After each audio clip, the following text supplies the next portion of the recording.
Nú ætlum við aðeins að skoða yfirborðsflatarmál. Hér erum við með kassa. Það er búið að gefa hér að breiddin á honum, lengdin á honum segi ég er 4, breiddin er 2 og hæðin er 3. Þegar við að reikna yfirborðsflatarmál á svona kassa, þá þurfum við að finna flatarmál á hverri hlið fyrir sig og leggja þær allar saman. Við sjáum hérna 3 hliðar, en ef við skoðum betur þá áttum við okkur á að þessi hlið hér, það er önnur eins hérna á mótinni. Þessi hlið hér, það er önnur á móti hérna á bakvið og hlið hérna ofan á, það er önnur hérna undir, þannig að það er tvennt af hverju. Þannig að það sem við gerum er að við byrjum bara á einhverju hlið, til dæmis þessari hér. Hún er 4 sinnum 3. Flatarmál lengd sinnum breidd. En við erum með 2 svona hliðar. Þannig að við gerum sinnum 2. Af því að önnur á móti muniði. Svo tökum við þessa. Fyrst að þetta er 4, þá er þetta líka 4 og þetta. Þannig að þetta er 4. Og fyrst að þetta er 2, þá er þetta hérna líka 2. Þannig að hún er 4 sinnum 2. En hvað eru margar svona hliðar? Jú, það eru 2. Og að lokum er það þessi hér, 2 sinnum, þetta er 3. Þetta er 3, þá er þetta líka 3. Þannig að þetta er 2 sinnum 3 sinnum 2. Síðan legg ég allt þetta saman. Það skiptir engu máli hvort ég ruglast á, hvort ég setja á undan. Hér 4 eða 3 eða 2 eða 3. En það er eitt sem ég get gert hérna til þess að það er alltaf 2 hér. Þetta er alltaf 2 af hvoru. Sjáðu þið, 4 er 2 svar, 3 er 2 svar og 2 er 2 svar. Ef þetta er þannig, þá hef ég gert þetta rétt.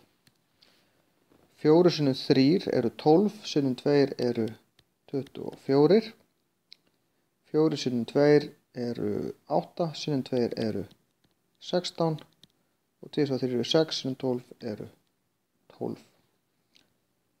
Hérna fæ ég 30, 40, 152. Ef við gefum okkur þetta fyrir sentimetrar, þá fáum við cm í öðru, því þetta er flatarmál en ekki rúmmál. Ef að ég tek svona kassa í sundur, þá lítur hann svona út. Þetta væri til dæmis botnstykkið í honum hérna, ég tekna svona hlið hérna. Það sem er á bakvið, þá væri þetta botnin hérna og þá flettist hliðin sem er hérna næst okkur hér út og hliðin hinum megin í hin áttina. Síðan fáum við endana og að lokum lokið. Þannig að við getum lyft þessu upp og lokað kassanum. Þið getið prófað að klippa svona blað út og loka því og séð þá að það eru það eru 2 svona, það eru 2 svona og það eru 2 svona hliðar. En nákvæmlega hvað röði gerir þetta skiptir ekki öllu máli. Hérna erum við með svipaða mynd, nema að hér eru bara 2 tegundir af hliðum. Það er annars vegar þríhyrningar. Það er þríhyrningur hér, þá er annar hérna á bakvið. Formúlan fyrir flatarmál í þríhyrning er bara grunnlína sinnum hæð deilt með 2. 4 sinnum 3 deilt með 2 sem gefur okkur 12 deilt með 2 sem gefur okkur 6. En hvað erum við með margar svoleiðis? Við erum með 2, þannig að það er 12. Síðan erum við með þennan kassa hér og það vantar að þetta hér á að vera 5. Og þegar ég reikna flatarmál á þessari hlið, að þá ger ég bara lengd sinnum breidd 5 sinnum 6 og ég fæ út 30. En hvað eru margar svona hliðar? Það er 1 hér, það er 1 hér sem sést ekki og það er 1 undir. Nema þær eru reyndar ekki alveg eins, það eru 2 svona. Þannig við vorum komið 12, svo 30 og 30, því að þessi er 30 og þessi er 30, en svo sem er undir er 4 sinnum 6. Það er 24. Við þurfum að passa, af því það eru 3 svona hliðar, eru þær allar eins. Það var ekki í þessu tilfelli. Þannig að þetta eru 4, 6, geymum ekkert. 1, 2, 3, 4, 5, 6, 7, 8, 9, 96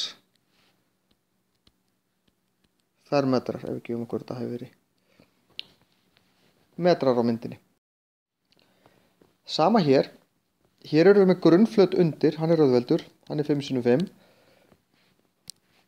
Það er bara kassi hérna undir sem er 5x5. Svo er ég með hæð hérna sem er 6 og hvað er ég með marga svona þríhyrninga? Ég er með einn hér, annan hérna á bakvið og svo þriðja hér. Það eru 4 hliðar, það eru 4 þríhyrningar. Þannig að ég geri 6 sinnum 5 deilt með 2. Þetta er 25 sem gefur mér 30, 15. Hvað er ég með marga svona sinnum 4? 15 sinnum 4 eru 60. Þetta eru 85. Þetta séu millimetrar. Þá er þetta millimetrar í öðru, fer millimetrar.